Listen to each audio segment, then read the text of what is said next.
Hello and welcome friends let's cricket तरफ থেকে তোমাদের সকলকে স্বাগত জানাই। আজকে আমরা এভারেজ অর্থাৎ গড়ের একটি ইম্পর্টেন্ট টাইপ নিয়ে আলোচনা করব যে অঙ্কগুলি বারবার বিভিন্ন পরীক্ষায় দেখা গেছে এবং একে স্মার্টলি পরীক্ষার হলে কয়েক সেকেন্ডে কিভাবে করা যায় তা দেখে নেব। তো প্রথমে আমরা বেসিক মেথডে করব, তারপর একে শর্টে কিভাবে করা যায় তা দেখে নেব।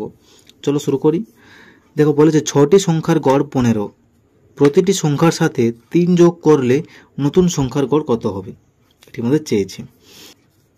তাহলে আমি কি করব না, এই 15 ধরে নিলাম। তাহলে এই 15 কি হচ্ছে একটা অড নাম্বার বা বিজোড় সংখ্যা।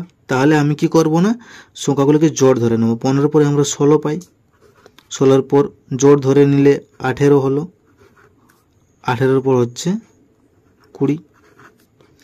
এর পরে দিকে 15 আগে হচ্ছে 14, 14 আগে হচ্ছে 12, 12 আগে হচ্ছে 10। তাহলে এদিকে 3টি সংখ্যা এবং এদিকে 3টি সংখ্যা পেলাম। তাহলে 6টি সংখ্যা আমাদের হয়ে গেল। আর যেহেতু মিডিল সংখ্যা আমাদের গড় বলেছে, তাহলে আমরা মিডিল সংখ্যা গড় 15 ধরে নিয়েছি। বোঝা গেছে? প্রতিটি সংখ্যার সাথে 3 যোগ করলে, তাহলে 10 সাথে 3 যদি যোগ করি আমি, তাহলে কত হচ্ছে না 13, 12 সাথে হচ্ছে 15, এর সাথে হচ্ছে 17, 15 করছি না, 16 সাথে করছি 19, 18 সাথে হলো 21 এবং 20 সাথে হলো 23। এরপর দেখো 13, 15, 17, 19, 21, 23 এই সিকোয়েন্স মেনটেন হলো।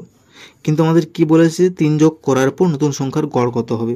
তাহলে দেখো গড় কত হবে না, 17 পরে 18 আর 19 আগে হয় 18, তাহলে এই 18 হলো আমাদের অ্যান্সার। তাহলে option A is the correct answer.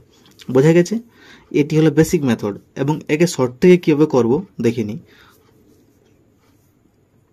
কি বলেছে যে না, প্রতিটি সংখ্যার সাথে 3 যোগ করলে নতুন সংখ্যার গড় কত হবে। আমরা প্রথমে গড় পেয়েছি কত না, গড় পেয়েছি প্রথমে 15, কত যোগ করছে 3 যোগ করছে, 3 যোগ করে দিলাম। তাহলে 15 3 কত হলো 18 হলো। তাহলে এই 18 হলো আমাদের অ্যান্সার। খুব সিম্পল। বোঝা গেছে? পরে কোশ্চেন যাই।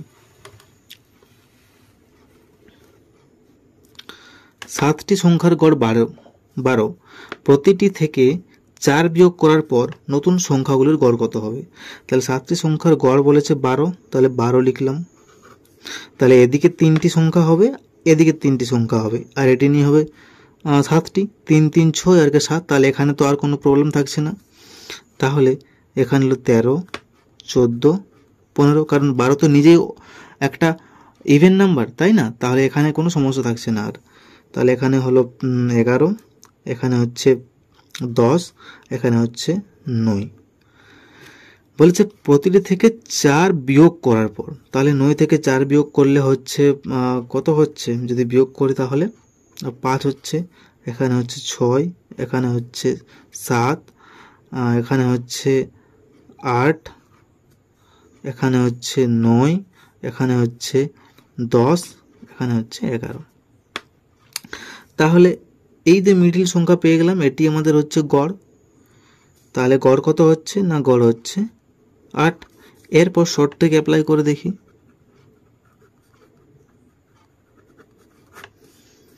গড় হচ্ছে 12 লিখলাম। প্রতিটি সংখ্যা থেকে 4 বিয়োগ করছে, তাহলে 4 বিয়োগ করে দিলাম। তাহলে কত পড়ে থাকলো, 8 পড়ে থাকলো। তাহলে এই 8 হলো আমাদের অ্যান্সার। বোঝা গেছে? তাহলে আজ এ পর্যন্তই। আশা করি তোমাদের বোঝাতে পারলাম। খুব শীঘ্রই নেক্সট পার্ট নিয়ে আসছি নতুন কোনো ট্রিক নিয়ে। ততদিন সঙ্গে থাকুন এবং ভিডিওটি ভালো লাগলে অবশ্যই like, comment, share and subscribe করুন এবং পাশে থাকা বেল আইকনটি ক্লিক করুন। So take care, keep growing and stay motivated.